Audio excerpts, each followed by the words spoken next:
अस्सलाम वालेकुम dear students. हम parallel and distributed computing course के सेक्शन क्लाउड कंप्यूटिंग के अंदर आज हम वर्चुअलाइजेशन के ऊपर अपना लेक्चर कंक्लूड करेंगे, जिसका हमने पिछले लेक्चर में स्टार्ट किया था। और इसमें हमने देखा था कि सर्विस मॉडल्स कौन कौन से हैं क्लाउड कंप्यूटिंग के। हमने देखा था 3 सर्विस मॉडल्स होते हैं: software as a service, platform as a service और इंफ्रास्ट्रक्चर एज ए सर्विस। उसके अलावा फिर हमने वर्चुअलाइजेशन के बारे में थोड़ी सी डिस्कशन की थी, जिसमें हमने जावा वर्चुअल मशीन को देखा था और उसके अलावा डॉट नेट फ्रेमवर्क को देखा था और उसके ऊपर थोड़ी सी डिस्कशन की थी। आज हम उसी टॉपिक को कंटिन्यू करेंगे और उसके बाद हम देखेंगे कि वर्चुअल मशीन्स क्या होती हैं, कैसे काम करती हैं और इसके क्या बेनिफिट्स हैं। तो चलिए लेट्स स्टार्ट। जी, लास्ट टाइम हमने जिक्र किया था अबाउट जावा वर्चुअल मशीन और डॉट नेट फ्रेमवर्क। हमने कहा था कि जावा का प्रोग्राम आप कंपाइल करते हैं एक जगह पे, और फॉर एग्जांपल आप ऐसे मशीन पे कंपाइल करते हैं जिस पे लिनक्स इंस्टॉल्ड है, और आप उसके बाद उसको कंपाइल कर लेते हैं। कंपाइल करने के बाद उसका बाइट कोड बन जाता है। उस बाइट कोड को आप लिनक्स पे भी चाहें तो चला सकते हैं, आप चाहें तो विंडोज़ पे चलाएं, दोबारा से आपको कंपाइल करने की ज़रूरत नहीं है। ठीक है। अच्छा, ये ऐसे नहीं होता कि बहुत सारे प्रोजेक्ट्स जो मतलब स्टूडेंट लेवल पे होते हैं, आपकी तो चंद एक फाइल्स होती हैं, 1 या 2 फाइल्स होती हैं, 5 फाइल्स होती हैं। हम बात कर रहे हैं जब बहुत बड़े बड़े प्रोजेक्ट्स होते हैं तो उनकी हम बात कर रहे हैं, जिसमें हज़ारों के हिसाब से फाइल्स होती हैं, तो उनको कंपाइल करना एक बहुत बड़ा प्रॉब्लम होता है। तो आपने एक दफ़ा जब कंपाइल कर लिया, अब आप उसको एग्जीक्यूट करना चाहते हैं, बड़े लेवल का सॉफ्टवेयर है, तो आपको दोबारा कंपाइल करने की, दोबारा बिल्ड करने की ज़रूरत नहीं है। आप क्या करते हैं कि विंडोज़ के ऊपर आपने चलाना है, तो बस विंडोज़ की जो वर्चुअल मशीन है, जावा की वर्चुअल मशीन है, वो आप डाउनलोड करें, इंस्टॉल करें और इस प्रोग्राम को बस उसके ऊपर चला दें। ठीक है। इसी तरह से आप सन सोलैरिस पे चला सकते हैं, मैक ओ एस पे चला सकते हैं। तो इस तरह का काम आप कर सकते हैं।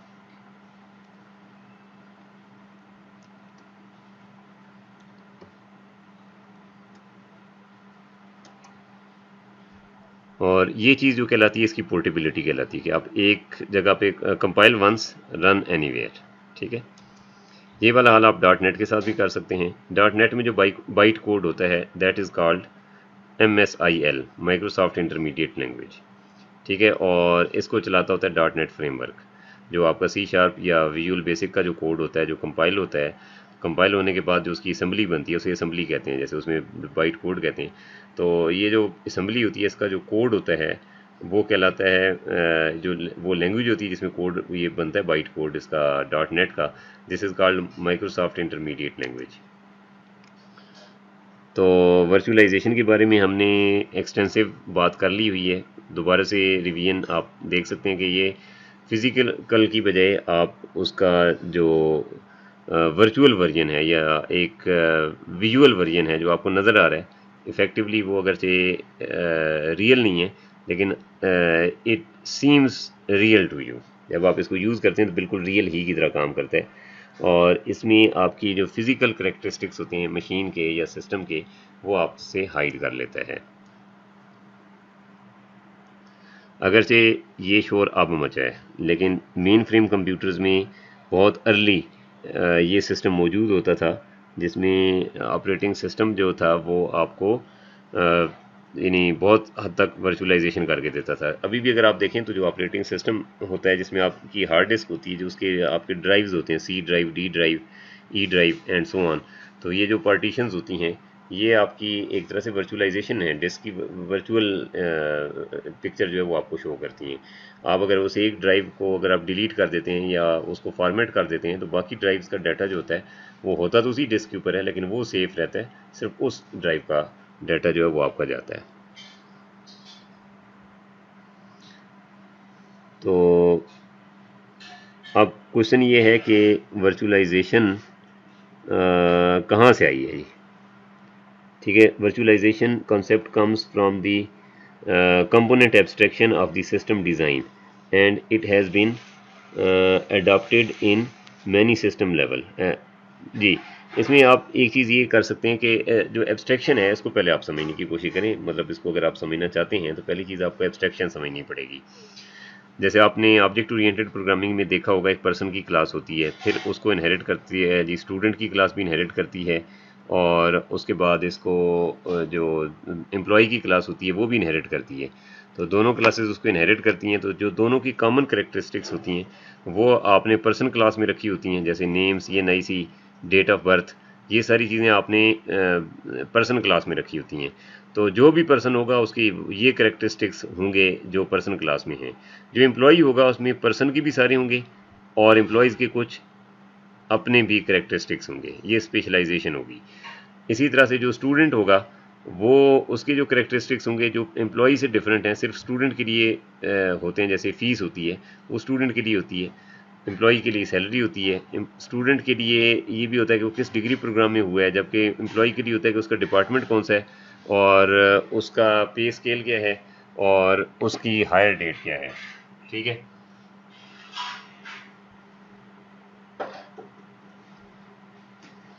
तो जबकि जो पर्सन है इसमें आप ये दोनों चीज़ें नहीं डालते। ये दोनों चीज़ें इस वजह से नहीं रखी जाती कि उस तरह से फिर अगर आप हायर डेट डालते हैं तो स्टूडेंट के लिए उसका कोई मीनिंग नहीं है। तो इसका मतलब ये होता है कि आप डिफरेंट लेवल्स डिफाइन कर देते हैं। उससे क्या होता है कि आपको एब्स्ट्रैक्शन मिलती है। एब्स्ट्रैक्शन लेवल पे आपका जो सिस्टम का डिज़ाइन होता है, जब आप एब्स्ट्रैक्ट लेवल पे बनाते हैं तो उसकी जब आप कंक्रीट पिक्चर तैयार करते हैं, जब रियल पिक्चर तैयार करते हैं, तो आपको बहुत ज़्यादा गाइडलाइन मिल जाती है एब्स्ट्रैक्शन से। यही वाला हाल इसके अंदर भी है। तो अब आप पहले समझने की कोशिश करें कि आपका फिज़िकल जो आर्किटेक्चर है, मशीन का जो फिज़िकल आर्किटेक्चर है वो कैसे काम करता है। सिस्टम लेवल पे अगर आप देखें तो सिस्टम लेवल में बहुत सारे जो एब्स्ट्रैक्शन लेवल्स हैं वो आपको नज़र आएंगे। फॉर एग्जांपल जो सॉफ्टवेयर है, सॉफ्टवेयर एप्लीकेशन सॉफ्टवेयर भी होता है और सिस्टम सॉफ्टवेयर भी होता है। तो जो एप्लीकेशन प्रोग्रामर होता है, जैसे जो अकाउंट्स का सॉफ्टवेयर बनाते हैं, जो इन्वेंट्री का सॉफ्टवेयर बनाते हैं, जो वेबसाइट्स बनाते हैं, ये एप्लीकेशन प्रोग्रामर्स होते हैं। ठीक है, और एप्लीकेशंस ये बनाते हैं। तो ये सबसे ऊपर वाली लेयर होती है। फिर उसके बाद आप सिस्टम लेवल की बात करते हैं। सिस्टम सॉफ्टवेयर में आपके ड्राइवर्स होते हैं, आपके कंपाइलर्स होते हैं, आपकी लाइब्रेरीज होती हैं, वो आप बिल्ड करते हैं। अब उनका ताल्लुक होता है ऑपरेटिंग सिस्टम के साथ। ऑपरेटिंग सिस्टम जो होता है ये इंटरमीडिएटरी का रोल प्ले कर रहा होता है between the hardware and the system software. अब क्या होता है कि जो आपका जो ऑपरेटिंग सिस्टम होता है इसके दो इंटरफेसेस होते हैं। एक इंटरफेस होता है यूज़र इंटरफेस, यानी यूज़र उसको यूज़ कैसे करेगा, ठीक है, और सॉफ्टवेयर कैसे यूज़ करेंगे। और दूसरा होता है कर्नल। कर्नल में आपके कंट्रोलर्स होते हैं और आपका हार्डवेयर के जो इंटरप्ट्स होते हैं वो होते हैं, और उससे नीचे फिर आपकी पोर्ट्स हो गई, आपके डिवाइस कंट्रोलर्स हो गए, इस तरह की चीज़ें हो गई, एंड फाइनली जो लास्ट लेवल है वो हार्डवेयर का लेवल है। तो इसमें आप डिफरेंट आपको चीज़ें नज़र आएंगी। जैसे आप डिस्क होती है, डिस्क को अब एक यूज़र पर्सपेक्टिव से अगर देखें तो उसकी एब्स्ट्रैक्शन जो होती है डिस्क की, वो फाइल होती है, यानी डिस्क के ऊपर आप फाइल को सेव करते हैं। तो आपका ताल्लुक किसके साथ होता है, फाइल के साथ होता है। डिस्क जो होती है वो आप कहते हैं डिस्क ड्राइव्स जो होती हैं ये सिस्टम का पार्ट है।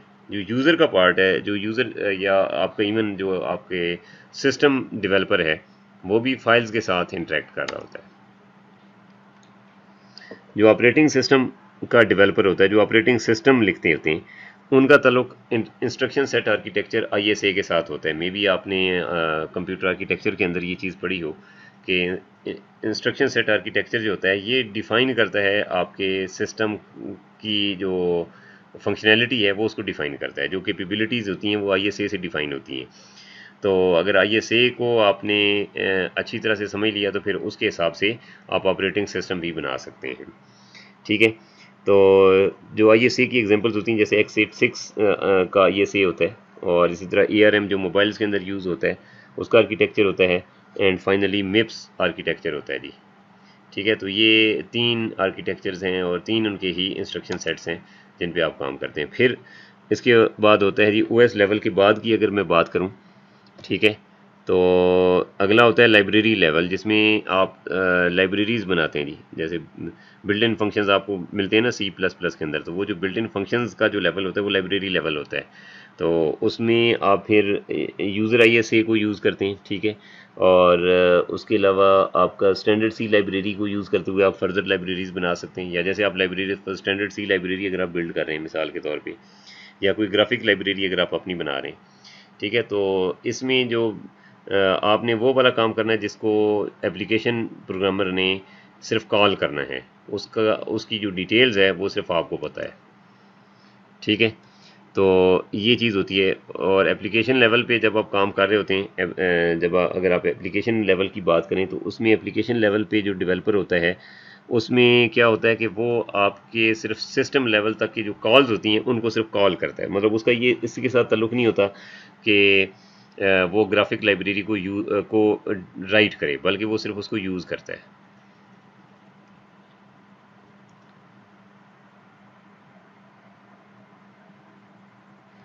अब अगर आप ज़रा देखें तो पहला कॉन्सेप्ट ये बनता है आपके मतलब जो आप प्रोग्रामिंग जब सीखते हैं तो आपको बताया जाता है जी कि एक डाटा टाइप होती है जी इंटीजर, और एक होती है करैक्टर।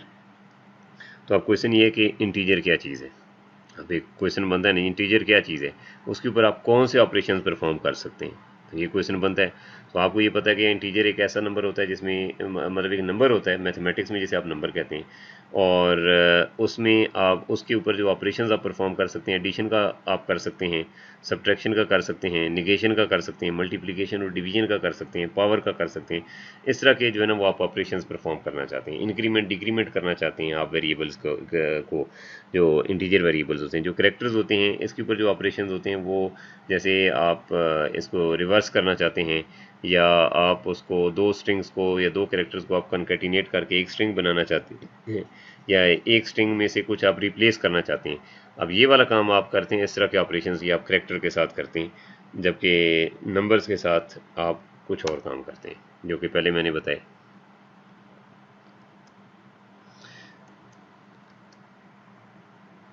अब इससे भी ज़्यादा इंपॉर्टेंट क्वेश्चन, जब आप कंप्यूटर का आर्किटेक्चर बनाते हैं तो उसके लिए ज़रूरी ये है कि भाई जो इंटीजर, ठीक है हमने मान लिया कि आप इंटीजर कैसे कहते हैं, लेकिन उसको आप कंप्यूटर में रिप्रेजेंट कैसे करेंगे। अब डेफिनेटली इंटीजर और तरह से रिप्रेजेंट होता है, और फ्लोट जो होता है वो और तरह से रिप्रेजेंट होता है। फ्लोट में आप अप्रॉक्सीमेशन करते हैं, एग्जैक्ट बाइनरी वैल्यू आप नंबर की सेव नहीं करते। आपने देखा होगा, आपने DLD के अंदर ये चीज़ आपने स्टडी की होगी कि कैसे जो है ना वो आप फ्लोटिंग पॉइंट वैल्यूज़ को लॉगरिथमिक फॉर्म में सेव कराते हैं। तो वो अप्रॉक्सीमेशन होती है, वो रियल वैल्यू नहीं होती, ठीक है। इसी तरह से रैशनल नंबर कैसे रिप्रेजेंट होता है, और जो दूसरे नंबर्स होते हैं इरेशनल नंबर्स होते हैं वो कैसे रिप्रेजेंट होते हैं, इस तरह की चीज़ें। अच्छा जी, एब्स्ट्रैक्शन लेवल जो होते हैं जी प्रोग्रामिंग लैंग्वेजेस के हिसाब से भी आप डिफ़ाइन कर सकते हैं जी। जैसे लो लेवल लैंग्वेजेस होती हैं जी, जिसमें आपकी मशीन लैंग्वेज और असम्बली लैंग्वेज होती है, और फिर हाई लेवल लैंग्वेजेस होती हैं जैसे जावा है, C# है, PHP है, पाइथन है, मैटलैब है, and dozens of other programming languages, ठीक है। तो जो आपकी प्रोग्रामिंग लैंग्वेज होती है ये भी काफ़ी हद तक एब्स्ट्रैक्शन आपको प्रोवाइड कर रही होती है। इसकी एक मिसाल आप ऐसे ले सकते हैं कि जैसे जावा में अगर आप इंटीजर डिक्लेयर करते हैं और उसको आप इनिशियलाइज़ नहीं करते तो उसकी डिफ़ॉल्ट वैल्यू 0 वो खुद से सेट कर देगा। जबकि सी में जब आप ये काम कर रहे होंगे तो हो सकता है कि आपने ऐसे कंपाइलर को यूज़ किया हो जिसमें आप जैसे ही अगर आप उसको इनिशियलाइज़ नहीं करते तो एक रैंडम वैल्यू, गार्बेज वैल्यू जो है वो उस मेमोरी एड्रेस पे जो पहले से पड़ी होती है वो आपको उठा के शो करा देता है और उसी को यूज़ करना शुरू कर देता है। तो अब प्रोग्रामर के लिए ये एक प्रॉब्लम होती है कि उसको कैसे हैंडल करे। इसी तरह से अगर आपने एक मैट्रिक्स जो 2 डायमेंशन एरे होता है उसको अगर इनपुट या आउटपुट करना है स्पेसिफिकली, अगर आपने आउटपुट करना है तो आपको नेस्टेड फॉर लूप लगाना पड़ता है और एक एक करके वैल्यू आपको डिस्प्ले करनी पड़ती है। जबकि यही काम अगर आप मैटलैब में कर लें तो वो उसको भी एब्स्ट्रैक्ट कर देता है। इस चीज़ को भी आप सिर्फ मैट्रिक्स का नाम लेके एंटर प्रेस करते हैं और पूरा मैट्रिक्स जो होता है वो आपका डिस्प्ले हो जाता है। तो इस तरह से ये काम जो है वो आप डिफरेंट प्रोग्रामिंग लैंग्वेजेस के अंदर डिफरेंट तरीके से कर सकते हैं, ठीक है। तो एज अ प्रोग्रामर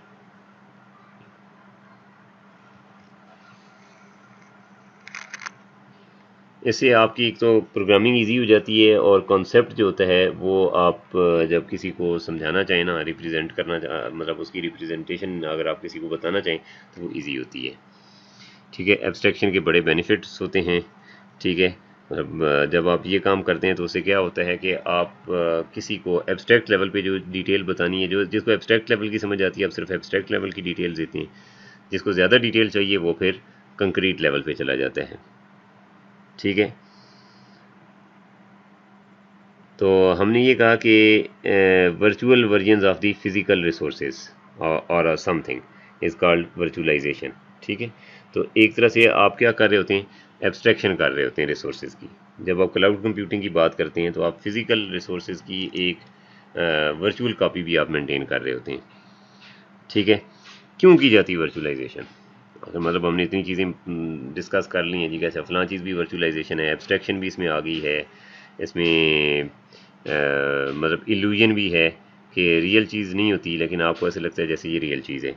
तो इसके 4 मेजर रीजंस हैं। ठीक है, कौन कौन से जी? एक तो पहला तो ये कि अंडर यूटिलाइज्ड हार्डवेयर है जी, ऐसा हार्डवेयर है जो कि यूटिलाइज्ड नहीं हुआ। ठीक है, दूसरा मतलब जिसका जिसकी यूटिलाइजेशन कम है। फॉर एग्जांपल मेमोरी जो है वो 16 GB है आपके लैपटॉप की, लेकिन यूज़ सिर्फ 4 GB हो रही है। तो अब आप उसमें थोड़ा सा आप इसमें आ जाते हैं, तो बाकी चीज़ें जो हैं वो आप कैसे मैनेज करेंगे? ठीक है, मतलब बाकी चीज़ें आप आपने अगर कुछ सॉफ्टवेयर आप एक कंप्यूटर पे किए हुए हैं, कुछ दूसरे पे किए हुए हैं, आपको दो दो कंप्यूटर इंस्टॉल करने पड़ते हैं। तो जबकि मोस्ट ऑफ द टाइम जितना आपका हार्डवेयर यूज़ हो रहा है तो वो तो आप एक कंप्यूटर के ऊपर भी चला सकते हैं। ऐसा भी मैकेनिज्म किया जा सकता है ना, ऐसी ट्रिक खेली जा सकती है कि आप एक बंदा उस कंप्यूटर को यूज़ कर रहा है, उसी कंप्यूटर पे बैठ के दूसरा जो है वो रिमोटली यूज़ कर रहा है, वो अपने मोबाइल के थ्रू भी इसको यूज़ कर सके, या एक ऐसे कंप्यूटर से इस्तेमाल करे जिसके ऊपर खुद कैपेबिलिटी नहीं है कि वो उस सॉफ्टवेयर को इंस्टॉल कर सकें आप उस पर। लेकिन क्या करते हैं कि वो आपके कंप्यूटर के ऊपर जो है वो अगर जो एक्स्ट्रा रिसोर्सेज हैं उनको यूज़ करते हुए उसके ऊपर इंस्टॉल कर दे और उसको रिमोटली एक्सेस कर लें। ये इसका एक रीज़न है। तो आप अंडर यूटिलाइजेशन को अब आप प्रॉपर एफिशिएंट यूटिलाइजेशन में कन्वर्ट कर सकते हैं। आउट ऑफ स्पेस, स्पेस जो है जी वो कम, मतलब वर्चुअलाइजेशन की ज़रूरत इस वजह से भी पेश आती है कि आपके जो डाटा सेंटर्स हैं जहाँ पे बहुत ज़्यादा डाटा प्रोसेस होता है, तो उनके ऊपर कंप्यूटर रखने की भी जगह कम पड़ गई है। मतलब इतने ज़्यादा और नए डाटा सेंटर्स बनाने पड़ते हैं, उस पर खर्चा बहुत आता है। तो वर्चुअलाइजेशन इस प्रॉब्लम को भी सॉल्व करती है, एक रीज़न इसकी ये भी है। उसके बाद एनर्जी कास्ट बढ़ रही हैं, इसके ऊपर भी हम बात करते हैं।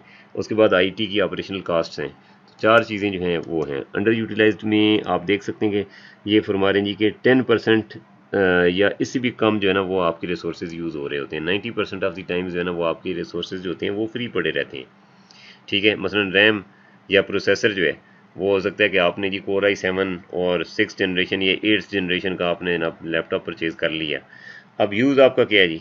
बस एक आपने यूट्यूब चलानी है, या एक आपने कोई छोटा मोटा जी एंड्रॉयड डेवलपमेंट का आपने एक प्रोजेक्ट जो है वो बनाना है, तो कभी कभार उसको इस्तेमाल कर लिया, अदरवाइज वैसे वो आइडली पड़ा हुआ है। ठीक है, तो हार्डवेयर आपका अंडर यूटिलाइजेशन में है।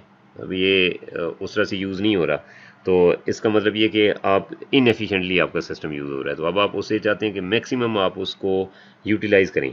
तो उसका एक तरीका ये हो सकता है कि आप वर्चुअलाइजेशन यूज़ करें और उससे आप 10-20% से उठा के उसको उसकी यूटिलाइजेशन 70-80% तक कर दें। 100% हम यूटिलाइजेशन कर ही नहीं सकते, क्योंकि अगर हम इतने 100% यूटिलाइजेशन अगर करेंगे ना तो फिर आपकी परफॉर्मेंस जो होगी सिस्टम की वो ज़ीरो हो जाएगी, क्योंकि उसको कुछ स्वैपिंग के लिए भी ना कुछ मेमोरी और कुछ प्रोसेसिंग साइकिल्स चाहिए होते हैं। तो 70-80% तक अगर आप यूटिलाइज़ कर सकते हैं रिसोर्सेज को, तमाम रिसोर्सेज को इसी इसी कंस्ट्रेंट में, तो इसका मतलब ये है कि आपका जो है ना बहुत एफिशिएंटली सिस्टम यूज़ हो रहा है। ठीक है, तो इसमें कह रहे हैं जी कि आप फिज़िकल मशीन के साथ जब आप मतलब एक जैसे आपका डिवाइस है, ठीक है, जैसे आपका एक कोर मतलब आपने एक प्रोसेसर लगाया हुआ है जिसके जैसे आप कहते हैं जी इसमें क्वाड कोर है जी, 4 प्रोसेसर लगे हुए हैं। तो फिज़िकल मशीन में एक वक्त में तो एक ही बंदा काम कर रहा होता है, तो वो 4 प्रोसेसर पे तो बैक वक्त काम नहीं कर रहा, उसने सिंपल एक छोटा सा कोई प्रोग्राम बनाया हुआ है वो उसको चला रहा है, या कोई MS ऑफिस का प्रोग्राम कर रहा है, इस्तेमाल कर रहा है, जैसे MS एक्सेल में कोई शीट बना रहा है, तो वो तो एक कोर पे भी हो सकता है। तो 4 कोर्स की क्या ज़रूरत है, ऐसी कौन सी उसको स्पीड चाहिए, तो वो बाकी वेस्ट हो रहा है। तो अब ये वैसे तो 1 to 1 रिलेशनशिप है भाई, फिर आप कैसे यूज़ करेंगे, और तो कोई तरीका ही नहीं है। वो तो बहुत कम रेयर केस है जी कि बहुत हैवी ग्राफिक प्रोसेसिंग आ गई है या कोई और इस तरह का काम आ गया है मशीन लर्निंग का या उसका डिस्ट्रीब्यूटेड सिस्टम का, कि आप जो है ना वो आप यूज़ करते हैं, फोर उसकी कोर्स आप यूज़ करते हैं, अदरवाइज तो आपकी कोर एक ही यूज़ हो रही है और बाकी तीन जो है वो most of the times idle पड़ी हुई हैं। अब आप उसको वैसे यूज़ नहीं कर सकते क्योंकि भाई physically one two one relationship है, यानी एक कंप्यूटर के ऊपर एक ही बंदा बैठ सकता है एक वक्त में, वो काम कर सकता है, तो दूसरा बंदा तो उस टाइम में नहीं कर सकता अनटिल कि वो छोड़ेगा कीबोर्ड तो चलेगा। तो उसका तरीकाकार ये है जी कि आप रिमोट एक्सेस दे दें, वर्चुअल मशीन बना लें, तो वन टू वन रिलेशनशिप टूट जाएगा, वो वन टू मैनी हो जाएगा। एक फिजिकल मशीन पे ज़्यादा लोग भी काम कर सकते हैं, प्रोवाइडेड कि वो उनको रिमोट एक्सेस दी जाए और उनको अपने लॉगिन्स दिए जाएँ, मतलब वो रिमोट एक्सेस इस तरह से दी जाए कि उसके ऊपर जो है वो आप वर्चुअल मशीन्स बनाएं, उन वर्चुअल मशीन्स के साथ दूसरे लोग इंटरेक्ट कर रहे हैं और ये बंदा फिजिकल मशीन पे अपना काम कर रहा हो, तो बिल्कुल इंडिपेंडेंटली काम हो रहा होगा। लेकिन उसमें क्या होगा कि बाकी लोगों को एक्सेस होनी चाहिए, चाहे वो मोबाइल से करें चाहे वो अपने ऐसे कंप्यूटर से करें जिसके ऊपर इतनी पावरफुल कैपेबिलिटीज़ नहीं है। तो आप जब रिमोट डेस्कटॉप से करेंगे तो फिर वो सिस्टम जिससे वो एक्सेस कर रहे हैं वो जस्ट एक टर्मिनल के तौर पे यूज़ होगा, वो कोई यानी खुद उसके कंप्यूटिंग रिसोर्सेज यूज़ नहीं होंगे बहुत ज़्यादा। अच्छा जी, ये जब आप सब कर रहे हैं, हमने ये सारी बातें की, काफ़ी सारी हमने कहा जी कि जो अंडर यूटिलाइज्ड हार्डवेयर है, ठीक है, इसकी आप वर्चुअलाइजेशन क्यों करना चाहते हैं बाय द वे। और इसके बाद आ रहे हैं ना कि जो आउट ऑफ स्पेस हैं, तो आउट ऑफ स्पेस से क्या मुराद है, हम यहाँ पे क्वेश्चन पूछ लेते हैं। ठीक है, चलो अंडर यूटिलाइज तो यहाँ पे मैं समझता हूँ कि क्लोज हो गया। अब आता है out of space. Out of space कैसे है? वो ऐसे है कि यहाँ भी ये भी बता रहे हैं 2009 का डाटा, कि 2009 में जो डाटा था वो कितना डिजिटल इंफॉर्मेशन जो थी वो क्रिएट की गई, यानी कितना डिजिटल कंटेंट था, कितनी फाइल्स थी कंप्यूटर के ऊपर, जैसे आप वीडियोस कह सकते हैं जो अपलोड की गई, जो डाउनलोड की गई, जो टोरेंट्स हो गए, जो वैसे जो फाइल्स थी वो अपलोड और डाउनलोड की गई, यानी डिजिटल कंटेंट। जो पहली बात तो ये कि क्रिएट कितना हुआ, फिर उसके बाद शेयर कितना हुआ। पहले हम क्रिएट की बात करते हैं। यहाँ पे कुछ इन्फॉर्मेशन गिवन है जी। अभी क्वेश्चन में आपको कुछ ऑप्शन दिए गए जी कि क्या ये 846 टेराबाइट थी एक साल में, क्या 686 पेटाबाइट थी। पेटाबाइट बाई द वे होता है 10⁻15, या इसे आप कहेंगे 1024 टेराबाइट जो होता है वो एक पेटाबाइट होता है, और 1024 पेटाबाइट हूँ तो वो एक्साबाइट बनता है, और 1024 एक्साबाइट हूँ तो 1 ज़ीटाबाइट बनता है, और 1024 ज़ीटाबाइट हूँ तो 1 योटाबाइट बनता है, if I am not wrong. इसको आप कहीं पे चेक भी कर सकते हैं। ठीक है, तो ये इतना ज़्यादा डाटा होता है। ठीक है, तो अब वो ये पूछ रहे हैं जी कि ये कितना है। तो अगर हम आगे चलते हैं तो दो ऑप्शन उन्होंने ख़त्म कर दिए। अब कह रहे हैं जी कि कितना है जी, 0.8 ज़ीटाबाइट यानी कि 800 पेटाबाइट है, या 686 पेटाबाइट है। तो सॉरी, ये 0.8 ज़ीटाबाइट का मतलब है, पेटा के बाद आता है एक्सा, और एक्सा के बाद आता है ज़ीटा। ठीक है, तो ये 800 एक्साबाइट है या 686 पेटाबाइट है। तो इसका करेक्ट आंसर है 0.8 ज़ीटाबाइट या 800 एक्साबाइट। तो it is a huge amount, ये बहुत ज़्यादा डाटा है। तो वो कह रहे हैं जी कि 2020 तक जो, यानी 2009 में तो वो सिचुएशन थी, अब 2020 में क्या सिचुएशन है, मतलब इस पीरियड में डाटा किस हिसाब से ग्रो हुआ है। ठीक है, वो अगर आप देखें तो 0.8 ज़ीटाबाइट था 2009 में, और 2020 में जो एक्सपेक्टेड था वो था 35.2 ज़ीटाबाइट। ठीक है, इतना डाटा जो है वो हो चुका होगा, यानी कि ये 44 टाइम्स जो है वो डाटा इंक्रीज़ हो गया जी। ठीक है, मतलब बाई फैक्टर ऑफ 44। तो वो जितना डाटा था वो अगर 1 बाइट अपलोड हो रहा था तो अब 44 बाइट्स अपलोड हो रहे हैं, मतलब क्रिएट हो रहा है। क्रिएट से मुराद ये कि डाटा इतना जनरेट हो रहा है, और मेरा ख्याल है कि ये एक एस्टीमेट था जो कि मेरे ख्याल में डाटा इससे कहीं ज़्यादा है। अच्छा जी, 2010 में जो था 1.2 ज़ीटाबाइट इन 2010 इज़ इक्वल टू, जो 2010 में जो डाटा था वो 0.8 ज़ीटाबाइट था ना 2009 में, तो 2010 में 1.2 ज़ीटाबाइट डाटा जो था वो क्रिएट हो रहा था। तो उसके लिए डिवाइसेस कितने थे? देवर 75 billion fully loaded 16 GB iPad. तो आप खुद देख सकते हैं कि 2010 में 16 GB स्टोरेज के आईपैड होते थे और वो उस ज़माने में बड़ी तोप चीज़ समझे जाते थे, जबकि आजकल के जो स्टोरेज डिवाइसेस आ रहे हैं वो 128 GB के आ रहे हैं। तो अब आप खुद सोच सकते हैं कि अब क्या सूरत हाल होगी, और इनमें भी फिर मेमोरी कार्ड अलग से लगाए हुए होते हैं लोगों ने। मतलब इतना डाटा जो है ना वो अब हो चुका हुआ है। उस ज़माने में 2009-10 में ना आप देखें फेसबुक और यूट्यूब भी इतने पॉपुलर नहीं थे जितने आज पॉपुलर हैं। आज तो हर बंदा ही बैठा हुआ यूट्यूब पे बैठा वीडियो बना रहा है, और जो लोग भी जाते हैं जी सिर्फ एक रेस्टोरेंट पे जाके तो सिर्फ चाय पीते हैं तो उसकी भी वीडियो बना के अपलोड कर देते हैं। तो इसका मतलब है कि डिजिटल कंटेंट बहुत ज़्यादा क्रिएट भी हो रहा है और बहुत ज़्यादा शेयर भी हो रहा है। तो बहुत ज़्यादा डाटा जो है वो एक तरह से एक्सप्लोड हो रहा है ओवर दी वेब, ठीक है। तो इसमें जो साइट्स हैं, स्पेशली जो वीडियो और मीडिया शेयरिंग, पिक्चर शेयरिंग की जो साइट्स हैं, जैसे फ्लिकर है, फेसबुक है, यूट्यूब है, और इवन व्हाट्सएप जो आपकी एप्लीकेशन है वो देखें, ठीक है। तो इस तरह की चीज़ें जो हैं वो डाटा जो है वो आपका शेयर कर रही हैं। अब यहाँ पे क्वेश्चन है कि जब आप ये काम कर रहे हैं तो जो 2009 में 0.8 जीटाबाइट डाटा था उसमें उसका कितने % इंडिविजुअल्स ने किया? इंडिविजुअल से मुराद वो आम लोग हैं। अब हम तो ये समझते हैं ना कि डाटा ज़्यादा जो होता है वो ऑर्गेनाइजेशन लेवल पे ही होता है, आम लोग डाटा जो है वो इतना नहीं क्रिएट करते, ठीक है। लेकिन प्रॉब्लम ये है कि आम लोग डाटा बेशक कम क्रिएट करते हैं लेकिन इतना कम भी नहीं क्रिएट करते, क्योंकि इनकी तादाद ज़्यादा होती है, और जो ऑर्गेनाइजेशंस हैं वो तो इंडिविजुअल्स के मुकाबले में कुछ भी नहीं है ना, तो उनकी तादाद बड़ी कम होती है। तो आप देखें कि कितने % ऑफ दी 0.8 जीटाबाइट जो है वो इंडिविजुअल्स ने जनरेट की है जी, 50% और 70%। The correct answer is 70%। तो इसका मतलब है ऑर्गेनाइजेशन ने सिर्फ 30% डाटा जनरेट किया था 800 एक्साबाइट में से, ठीक है, जबकि 70% जो था यानी 560 एक्साबाइट जो डाटा था वो जो है वो स्टूडेंट्स और एम्प्लॉयज़ और जो इंडिविजुअल्स हैं उन्होंने किया, ऑर्गेनाइजेशन ने नहीं किया, ठीक है। तो इतना ज़्यादा डाटा जो है ना वो लोग जनरेट करते रहे हैं, ठीक है।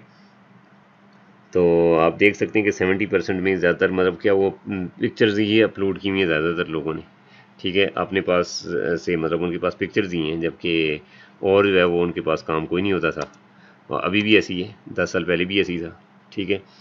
तो डाटा सेंटर्स जो हैं उनके पास स्पेस जो है ना वो कम होती जा रही है।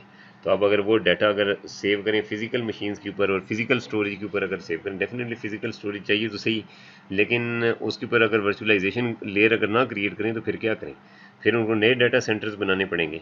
नए डाटा सेंटर्स के ऊपर फिर आपको अमेरिका में अगर हैं तो आपको डॉलर्स में कास्ट पड़ेगी और बहुत ज़्यादा महंगा पड़ेगा।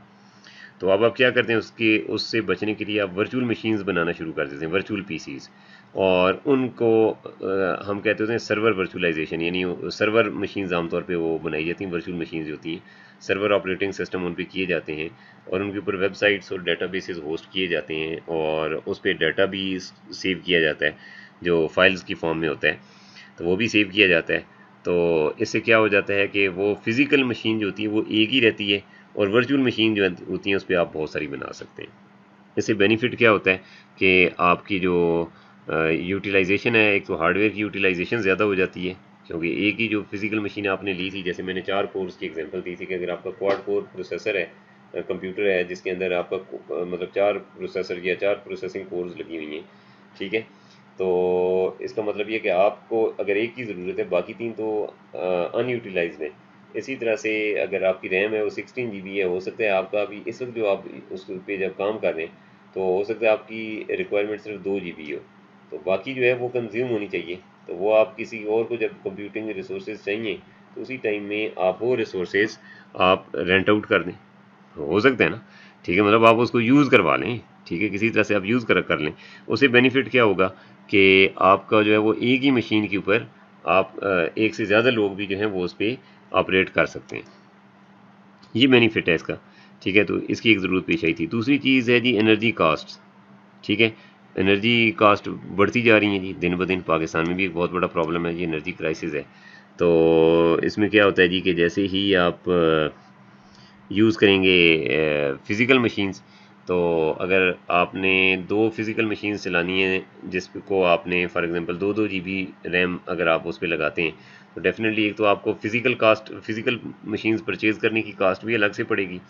दूसरी चीज़ ये है कि फिर उसमें जो आपको जो पेरिफेरल डिवाइसेस हैं यानी मॉनिटर, कीबोर्ड, माउस वो भी आपको चाहिए।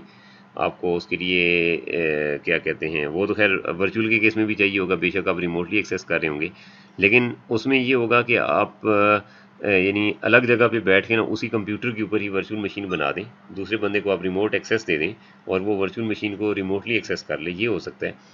और सबसे बड़ा बेनिफिट इसका क्या होगा कि क्योंकि वो एक ही फिज़िकल मशीन पे आपकी वर्चुअल पीसी भी चल रहा होगा, तो इसका मतलब ये है कि अलग से आपको पावर सप्लाई लगाने की ज़रूरत नहीं है, आप उसी के ऊपर दोनों मशीन चला सकते हैं। इसी तरह से आईटी ऑपरेशनल कास्ट होती हैं, उसमें जो आपका जो फिज़िकल इंफ्रास्ट्रक्चर होता है उसको मैनेज करना ज़रा ज़्यादा मुश्किल होता है। वर्चुअल मशीन्स जो होती हैं वो आपकी जस्ट डिस्क फाइल्स होती हैं, उनको आसानी से आप कॉपी पेस्ट दूसरी जगह पे कर सकते हैं। ठीक है, इस वजह से जो आपकी वर्चुअल मशीन्स हैं दे आर मोर बेनिफिशियल। ठीक है, और उसमें आपको लोगों की भी कम ज़रूरत पेश आती है। हाँ, नो डाउट कि आपको एक्सपर्ट्स चाहिए होते हैं इसके लिए भी, लेकिन उससे कम एक्सपर्ट्स चाहिए होते हैं जितने एक्सपर्ट्स आपको फिज़िकल इंफ्रास्ट्रक्चर जो है उसको ऑपरेट करने के लिए जो आपकी कास्ट होती है, उससे ये जो वर्चुअल रिसोर्सेज की कास्ट होती है वो कम होती है उसको मैनेज करने की। Let's talk about the benefits of the virtualization. तो पहला जो इसमें बेनिफिट है वो है जी सर्वर कंसोलिडेशन का। इसमें ये होता है कि आप के पास एक ही फिज़िकल मशीन होती है और उसके ऊपर आप जितनी चाहें वर्चुअल मशीन्स, आप अगर आपके सर्वर के अंदर स्पेसिफिकेशन अच्छी हैं, जो आपका जो फिज़िकल मशीन है जो जिस पे आप वर्चुअल मशीन्स क्रिएट करना चाहते हैं, वर्चुअल पीसीज बनाना चाहते हैं, तो ज़रूरी नहीं कि वो क्लाउड के लिए हूँ। आप अगर सिंपल एक मशीन के ऊपर भी अगर आप वर्चुअल मशीन्स बनाना चाहते हैं तो आप बना सकते हैं। तो और उनको जब ज़रूरत नहीं है तो उनको उसी के ऊपर बंद कर दें।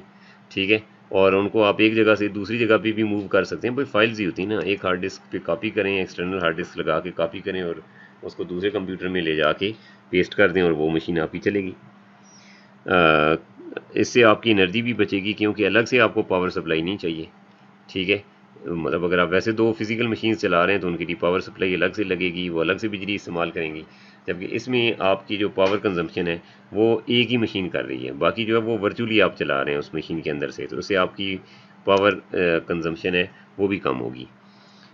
जो तीसरा बेनिफिट है उसमें है जी कि ईज़ ऑफ मैनेजमेंट, क्योंकि आपकी जस्ट वो फाइल्स होती हैं वो आप एक जगह से दूसरी जगह पे मूव कर सकते हैं। ये ऐसे नहीं होता, फिज़िकल मशीन्स होती हैं ना वो तो आपकी मशीन्स होती हैं, वो अगर आपका ऑपरेटिंग सिस्टम अगर करप्ट हो गया है या आपकी हार्ड डिस्क जो है वो अगर क्रैश हो गई है, तो फिज़िकल मशीन के ऊपर तो अगर आपका वो सारा डाटा पड़ा हुआ है तो फिर तो वो गया, लेकिन अगर वर्चुअल मशीन पे है और आपने वो फाइल का बैकअप रख लिया हुआ है, तो जब तक आपने बैकअप रखा हुआ है उस वक्त तक का आपका जितना भी डाटा है, ये जितने भी प्रोग्राम जो वर्चुअल मशीन पे चल रहे हैं वो आपके पास सेफ रहेंगे।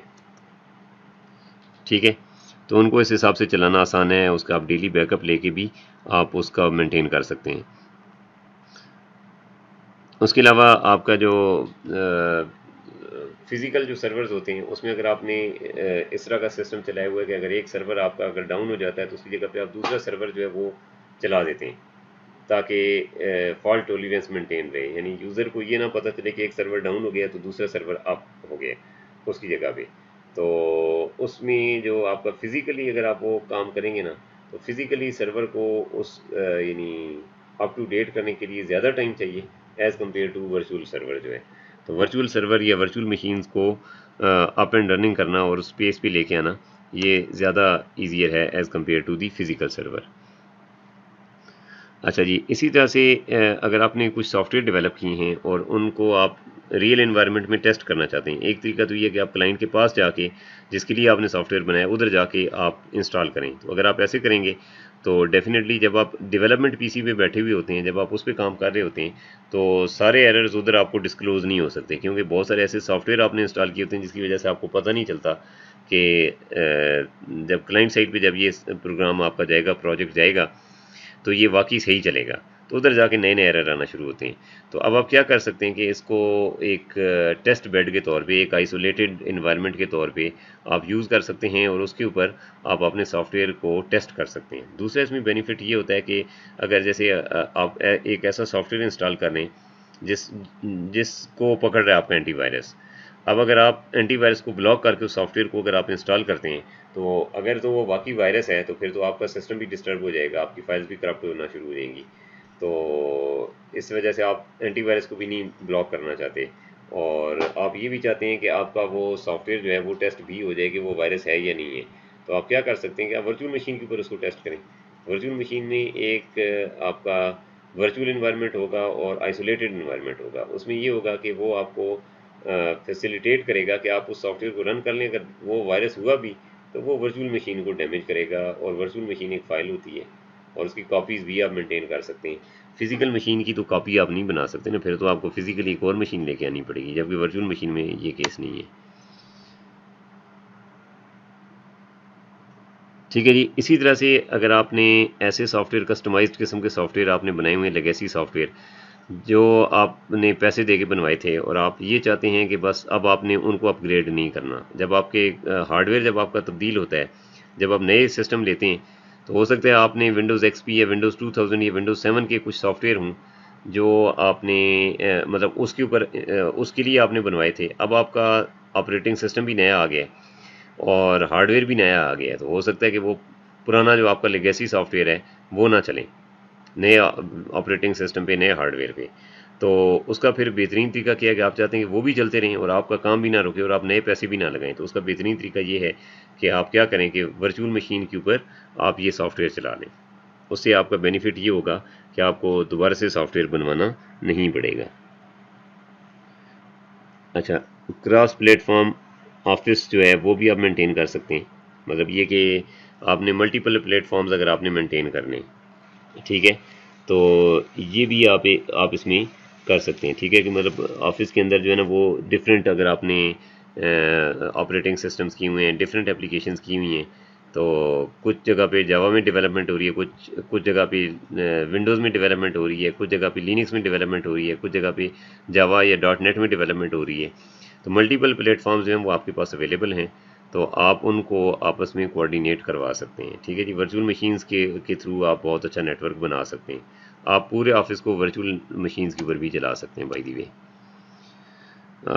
इसके बहुत सारे बेनिफिट्स हैं, लेकिन इसके कुछ इश्यूज भी हैं। ठीक है, इस वजह से ये जो वर्चुअल मशीन जो बनाई जाती हैं, जो कि क्लाउड में इस्तेमाल होती हैं यूजुअली, लेकिन आप वैसे भी बना सकते हैं। वी एम वेयर एक बहुत अच्छी एग्जांपल है, एक अच्छा सॉफ्टवेयर है। इसी तरह Oracle VM VirtualBox के नाम से एक सॉफ्टवेयर है ओरेकल का। ठीक है, वर्चुअल बॉक्स आप वो भी डाउनलोड कर सकते हैं और वो आई थिंक फ्री भी है।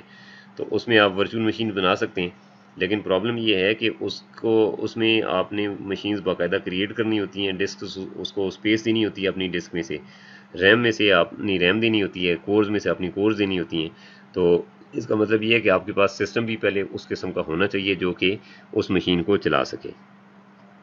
तो इस वजह से इसको पहले आपको थोड़ा सा इसमें आपकी जो लर्निंग कर्व है उसको देखते हुए आपने पहले मैनेज करना पड़ता है कि मतलब कि क्या आपके जो एम्प्लॉयज़ हैं वो इस काबिल हो चुके हैं कि वो उसको इस्तेमाल कर सकें। और दूसरी बात ये है कि जो यानी जो ऑर्गेनाइजेशन और जो आपका मतलब जो ओवरऑल जो नेटवर्क है, जो आउटसाइड द ऑर्गेनाइजेशन है, जैसे इंटरनेट है, उसको भी अगर आप ये चाहते हैं, उसको भी एक्सेस आप देना चाहते हैं वर्चुअल मशीन्स को, या वर्चुअल मशीन्स को एक्सेस करना चाहते हैं फ्रॉम आउटसाइड द ऑर्गेनाइजेशन, तो आपने पहले तो ये सोचना है कि भाई ये मशीन जो है ये आपकी नेटवर्क पे आएगी कैसे, बाकी दुनिया को कैसे नज़र आएगी।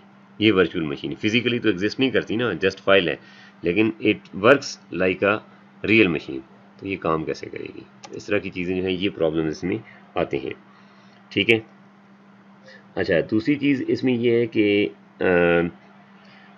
एक होती है जी रियल मशीन, यानी रियल कंप्यूटर, जैसे आप फिजिकल कंप्यूटर कहते हैं, जो जो जैसे आपके लैपटॉप्स हैं, जैसे लैब के कंप्यूटर्स हैं। एक होती है जी गेस्ट मशीन। गेस्ट मशीन वो मशीन होती है, जैसे आपने विंडोज़ 10 के ऊपर आपने क्या किया है कि इसके ऊपर आपने वी एम वेयर इंस्टॉल करके, VMware workstation एक सॉफ्टवेयर है या वर्चुअल बॉक्स आपने इंस्टॉल कर लिया, उसके ऊपर फिर ये कहलाता है वर्चुअल मशीन मैनेजर। ठीक है। वर्चुअल मशीन मैनेजर जो सॉफ्टवेयर होता है ये आपको फैसिलिटेट करता है कि आप वर्चुअल मशीन्स अपनी क्रिएट कर सकें। तो जब आप विंडोज़ आपकी लोड हो जाती है फिजिकल मशीन पे, तो ये आपकी होस्ट मशीन कहलाती है। और जो उस पे ऑपरेटिंग सिस्टम होता है, विंडोज़ है, ये लिनक्स है, ये आपका होस्ट ऑपरेटिंग सिस्टम कहलाता है। और जो मशीन वर्चुअल मशीन जो आप क्रिएट करेंगे VMware के अंदर, आप जो मशीन क्रिएट करते हैं, तो वो मशीन आपकी होस्ट मशीन कहलाती है और उसका ऑपरेटिंग सिस्टम सॉरी, वो वाली मशीन आपकी गेस्ट मशीन कहलाती है और उसका operating system guest operating system कहलाता है। तो अब आपने क्या करना होता है कि फिजिकल मशीन के ऊपर जब आप वर्चुअल मशीन चलाते हैं, तो उसका मतलब है फिजिकल मशीन पहले आपकी टर्न ऑन होनी चाहिए, फिर उसके बाद उसके ऊपर वर्चुअल मशीन ऑन होनी चाहिए। तो आपने पहले तो ये चीज़ बतानी है कि जो आपकी वर्चुअल मशीन है वो कौन सी है और फिजिकल मशीन कौन सी है, यानी रियल मशीन कौन सी है। तो ये चीज़ें ट्रांसपेरेंट होनी चाहिए कि एक एम्प्लॉई जो होता है जब वर्चुअल मशीन के साथ जब वो इंटरेक्ट करता है, तो वो ज़्यादा केयर इस वजह से नहीं करता कि ठीक है यार वर्चुअल मशीन है, इसकी कॉपी मेंटेन हो रही है, तो अगर करप्ट हो भी जाती है तो कोई प्रॉब्लम नहीं है, उसकी हम फ़ौरन से फाइल्स वापस रिप्लेस कर देंगे। और बंदा उस केयर के साथ नहीं करता जिस तरह फिजिकल मशीन के साथ करता है। और अगर वो गलती से उसने उसको वर्चुअल मशीन समझ के रियल मशीन के डाटा को छेड़ दिया या उसके साथ उसने कोई पंगा कर दिया, तो अब क्या होगा, वो अब उस फिजिकल मशीन के ऊपर जितनी वर्चुअल मशीन्स होंगी वो भी फिर काम करना बंद हो जाएंगी और आपको ऑपरेटिंग सिस्टम ही दोबारा से फिजिकल मशीन का इंस्टॉल करना पड़ेगा और सारा कुछ गया आपका फिर। ठीक है, तो ये इश्यूज़ हैं इसमें। तो ड्रॉबैक्स पे नज़र भी मार लें जी एक, ठीक है, कि इसके क्या ड्रॉबैक्स हैं। जैसे इसके ड्रॉबैक्स भी यहाँ पे डिस्कस हुए हैं। एक तो ये है कि ड्रेन ऑन परफॉर्मेंस है जी, परफॉर्मेंस के इश्यूज़ इसमें आते हैं। उसके बाद लिमिटेड स्केलेबिलिटी है इसकी, ठीक है, और कॉमन हार्डवेयर है। ये 3 इश्यूज़ हैं इसके, ठीक है। हम वन बाई वन इनको डिस्कस करेंगे, ठीक है। ये और बात है कि इसके जो बेनिफिट्स हैं वर्चुअलाइजेशन के, ये बहुत ज़्यादा हैं एज़ कम्पेयर टू इसके ड्रॉबैक्स, लेकिन आपको पता होना चाहिए कि भाई इसके ड्रॉबैक्स को ओवरकम कैसे करना है। तो ये 3 ड्रॉबैक्स जो है ना, ये आपको पता होने चाहिए, ठीक है। पहली चीज़ जो इसमें है वो स्केलेबिलिटी है। Most virtualization software is scalable to multiple VMs in the same physical system. मतलब एक मशीन के ऊपर ही आप VMware workstation software install कर सकते हैं। मैं एग्जांपल देता हूँ, ये देखें, ये VMware वर्क स्टेशन प्रो ये मैंने स्टार्ट किया, ठीक है। तो अब जब ये लोड हो रहा है, तो अब आप देख सकते हैं कि ये वर्चुअल मशीन ये पहले से एक मैंने इसमें ऑटोमेटिकली, क्योंकि इसमें मैंने ऐड की हुई है, तो इसमें आ जाती है। अदरवाइज़ आप उस तरह से ओपन उसको जो है ना वो ओपन भी कर सकते हैं। तो इसके स्पेसिफिकेशंस आ रहे हैं, मुझे ये बता रहे हैं कि ये वर्चुअल मशीन जो है इसकी जो मेमोरी है वो 5.7 GB है। बाय द वे मेरे पास जो लैपटॉप है जिसके ऊपर मैं ये रन कर रहा हूँ, ये इसकी मेमोरी 16 GB है। तो इसका मतलब है कि सफिशिएंट मेमोरी आपके पास होनी चाहिए, जिसमें फिर आप जो है ना वो कुछ पोर्शन आप इसके लिए फ़िक्स कर दें। तो 5.7 GB इसकी रैम है और 72 GB जो स्पेस है वो मेरी हार्ड डिस्क के अंदर से ही ये स्पेस इसके लिए मुख्तस की हुई है, ठीक है। तो ये अगर मैं बाकायदा अगर इसको स्टार्ट करना चाहूँ, अभी ये फ़िलहाल शट डाउन है ये मशीन, तो मैं अब यहाँ पे इसको प्ले के बटन पे क्लिक करता हूँ, तो ये मशीन अब लोड होना शुरू हो गई है, ठीक है। तो अब ये इंस्टॉल यानी ये जिस तरह से आप एक PC को स्टार्ट करते हैं, इस तरह से आपकी वर्चुअल मशीन भी उसी तरह से स्टार्ट होगी। और जैसा कि आप देख सकते हैं इसके ऊपर विंडोज़ 7 जो है ना वो इंस्टॉल्ड है। तो विंडोज़ 7 की ये लोडर स्क्रीन जो है वो आपको इस टाइम पे शो हो रही है, ठीक है। तो ये उसी तरह से बाकायदा जिस तरह से आपका फ़िज़िकल सिस्टम जिस तरह से टर्न ऑन होता है, इसी तरह से आपका वर्चुअल मशीन भी आपकी इसी तरह से टर्न ऑन हुई है। और आप देख सकते हैं कि इसकी लॉगिन स्क्रीन भी आ गई है और आपको अभी 2 पॉइंटर नज़र आ रहे होंगे, एक इस वर्चुअल मशीन का और एक मेरा फ़िज़िकल मशीन का। मैं जब इसके अंदर क्लिक करता हूँ तो मेरा वर्चुअल मशीन का कंट्रोल जो है वो लूज़ हो जाता है। और अब जो है ना मैं जो गेस्ट मशीन है, मैं अब इसके अंदर हूँ। अब मैं अगर इसको फुल स्क्रीन करना चाहूँ तो मैं आल्ट कंट्रोल और एंटर 3 कीज़ प्रेस करूँगा, ठीक है, इन कम्बिनेशन, तो अब ये फुल स्क्रीन में शो हो जाएगी। यहाँ पे मैं इसको यूज़र का पासवर्ड देता हूँ, ठीक है। तो ये मशीन जो है वो बाकायदा लोड हो जाएगी, ठीक है। मैं अभी फ़िलहाल इसको कैंसिल कर देता हूँ। तो आप देख सकते हैं कि आपको इसकी डेस्कटॉप भी नज़र आ गई है। और इस मशीन को अगर आप ब्राउज़ करना चाहें तो इसकी अपनी C और D ड्राइव है जिनकी अपनी स्पेसेस हैं, ठीक है। तो इसका मतलब ये है कि बिल्कुल वैसी ही है जैसे आपकी फ़िज़िकल मशीन होती है। अब मैं इसे बाहर आना चाहता हूँ, तो अगर मैं आल्ट कंट्रोल करूँगा तो ये 2 पॉइंटर फिर हो जाएंगे। अब ये फ़िलहाल जो है ना कंट्रोल उससे बाहर निकला हुआ है, ठीक है। तो अब मैं इसको ना अब ऊपर जब पॉइंटर लेके जाता हूँ ना ऊपर टॉप पे, तो स्क्रीन की टॉप पे, तो आप देख सकते हैं कि मुझे जो है ना ये है भी इस टाइम पे भी ये फुल स्क्रीन मोड में, ठीक है, लेकिन मुझे जो है ना अब ये कंट्रोल नज़र आना शुरू हो गए। अब मैं इसे बाहर आना चाहूँ तो बाहर आ सकता हूँ, और अगर मैं आल्ट कंट्रोल के साथ एंटर भी प्रेस करता हूँ तो सिर्फ कंट्रोल ही बाहर नहीं आता बल्कि ये फुल स्क्रीन से भी बाहर आ जाता है। अगर मैं फिर इसके अंदर क्लिक करता हूँ तो आप देखें, अगर मैं यहाँ पे अंदर क्लिक करता हूँ तो अब मेरा पॉइंटर जो है ना वो सिर्फ अंदर ही मूव करेगा, उस एरिया के बाहर नहीं मूव करेगा। तो अब मुझे इसे बाहर आना है तो आल्ट और कंट्रोल में प्रेस करूँगा, तो अब मैं उस मशीन के जादू से जो है ना वो बाहर आ गया हूँ, ठीक है। तो अब अगर मैं यहाँ पे इस मशीन को स्टॉप करना चाहूँ तो यहाँ से भी कर सकता हूँ, और अगर मैं इसको बाय द वे यहाँ से भी मैं कर सकता हूँ। मैं अगर एक दफ़ा इसके अंदर क्लिक करके इसके अंदर देखें स्टार्ट का बटन है, इस पर क्लिक करूँगा और शट डाउन पे क्लिक करूँगा तो बाकायदा ये मशीन शट डाउन भी हो जाएगी। अगर किसी को ये लगे कि ये रियल नहीं है तो ये भी मैं दिखा देता हूँ। मैंने आल्ट कंट्रोल किया, इससे बाहर आया। अब मैं अगर स्टार्ट पे क्लिक करता हूँ अपनी मशीन के, जो फिज़िकल मशीन है या होस्ट मशीन है, तो देखें इस पर विंडोज़ 10 है, इस पर विंडोज़ 10 का ये वो आ रहा है, ठीक है, मेन्यू जो है। और अगर मैं इस पर इसके अगर अंदर जाता हूँ तो इस पर देखें ये विंडोज़ 7 का मेन्यू है, तो इसका मतलब है ये मशीन के अंदर आप एक वर्चुअल मशीन चला रहे हैं, ये गेस्ट मशीन है। तो इसको मैं अभी अगर शट डाउन कर देता हूँ यहाँ पे, ठीक है, एक दफ़ा मुझे इसके अंदर क्लिक करना पड़ेगा, फिर उसके बाद मुझे जो इसका जो शट डाउन का बटन है इसके ऊपर मैं क्लिक करूँगा तो आप देखें ये बाकायदा शट डाउन होती हुई आपको नजर आएगी। तो इस तरह से आप देख सकते हैं, this is called a virtual machine. और यही वर्चुअल मशीन्स जो होती हैं ये आपकी क्लाउड के अंदर इस्तेमाल की जाती हैं। बाय द वे ये क्लाउड अभी मेरे पास नहीं है, मैं जस्ट एक अपने पास एक मशीन रन करके आपको दिखा रहा हूँ। मे बी आप में से कुछ लोगों ने वर्चुअल मशीन्स चला के देखी हूँ। तो वर्चुअल मशीन्स का बेनिफिट बहुत ज़्यादा है, नो डाउट। अच्छा, इसमें आप जो है ना ये जो वर्चुअल मशीन मैनेजर जो जो आपका वर्चुअल मशीन प्लेयर है, ये वाला जो VMware workstation pro जो है, इसमें आप देख सकते हैं इसको वी एम एम भी कहते हैं, नहीं वर्चुअल मशीन मैनेजर भी कहते हैं। इसमें आप वर्चुअल मशीन एक से ज़्यादा भी चला सकते हैं, और ये वर्चुअल मशीन बाकायदा आपके नेटवर्क पे भी आती हैं, यानी नेटवर्क पे भी जैसे आपका व्यू होता है बिल्कुल वैसे इस पे आ जाता है। तो इसमें प्रॉब्लम क्या है? प्रॉब्लम ये है कि जो आमतौर पे आपकी जो मशीन्स होती हैं ना वो यूनी प्रोसेसर अगर है ना, फॉर एग्जांपल जैसे अगर आपके मशीन में एक ही प्रोसेसर लगा हुआ है और एक ही कोर है, या ड्यूअल कोर है, या कोर टू ड्यू है, या पेंटियम अगर सिस्टम अगर अभी भी किसी के पास फॉर एग्जांपल, तो उसके ऊपर तो आप वर्चुअलाइजेशन फिर कैसे करेंगे? वो प्रोसेसर आप अपने फिजिकल मशीन के लिए यूज़ करेंगे या वर्चुअल मशीन्स के लिए यूज़ करेंगे? तो ये एक प्रॉब्लम है।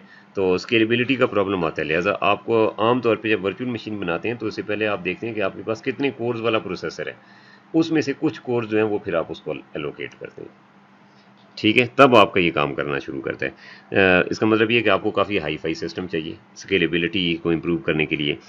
कॉमन हार्डवेयर भी एक इशू है, जिसका कॉमन हार्डवेयर से मुराद ये है कि आपका हार्डवेयर तो एक ही होता है, तो अगर उसमें अगर कोई प्रॉब्लम आएगा तो क्या हो जाएगा, वर्चुअल मशीन्स में भी फिर वो भी फिर साथ ही आपकी रहेंगी। अगर आपका हार्डवेयर अगर क्रैश कर जाता है तो वर्चुअल मशीन भी उसके अंदर ही, और ऐसा मेरे साथ हो चुका हुआ है। और फिर डाटा जो होता है ना वो आप फिजिकल मशीन का तो शायद किसी हद तक रिकवर कर लें, वर्चुअल मशीन का रिकवर करना समझें फिर ऑलमोस्ट इम्पॉसिबल है।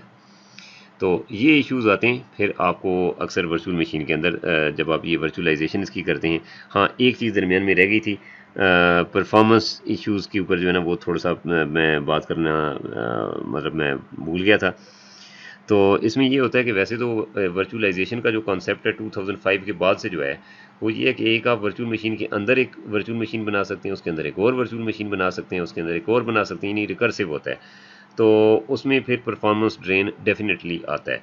दूसरी बात ये है कि अगर आप ऐसे नहीं कर रहे वर्चुअल मशीन के अंदर फिर उसके अंदर फिर उसके अंदर, अगर आप रिकर्सिवली अगर वर्चुअल मशीन्स नहीं भी बना रहे, आप लीनियरली बना रहे हैं, यानी एक फिजिकल मशीन है उसी के ऊपर आप बहुत सारी वर्चुअल मशीन्स बना रहे हैं, तो उनके दरमियान जब वो लोड होती हैं, उनके दरमियान जब आप कोऑर्डिनेशन करते हैं तो मतलब इसमें आगे चल के वो शैडो पेज टेबल्स, क्योंकि पेज टेबल्स आपको पता है जो मेमोरी में जब आप मैनेज कर रहे होते हैं, मेंटेन कर रहे होते हैं, तो जब आपने देखा होगा एक वर्चुअल मेमोरी एक चीज़ आपने पढ़ी होगी ऑपरेटिंग सिस्टम में, तो जो आपकी डिस्क से मतलब एक कुछ एरिया को रिज़र्व करके वहाँ से मेमोरी को जो है ना वो एक्स्ट्रा सपोर्ट दी जाती है, एक्स्ट्रा स्पेस दी जाती है कि वो भी आपकी मेमोरी का पार्ट बन जाए।